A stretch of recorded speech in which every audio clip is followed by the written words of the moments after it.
Hi, I'm Brennan from timeghost. Today I'm going to show you how to get started with the timeghost whiteboard. If you've worked with other whiteboards before, you'll know that you have to make the whiteboard and share the link before anyone can collaborate with you. But with our whiteboard, you can use it easily and simply right in Microsoft Teams. The very first step is to pin it right in Microsoft Teams. So we'll go over to the three dots.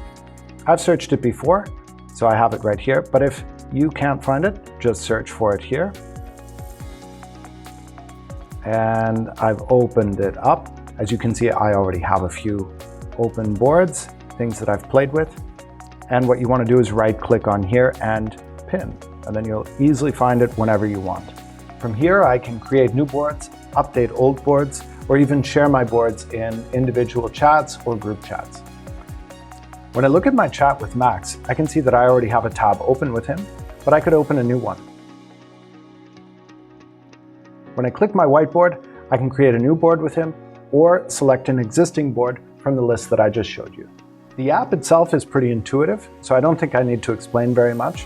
But if you've worked with other whiteboards, you know how to create circles, shapes, squares.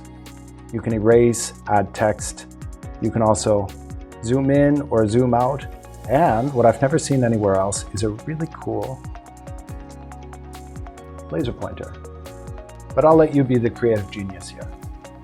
So that's just a quick explanation of how to get started. Please take a moment to like and share, and I hope that helps. Thanks for watching, everybody. Bye.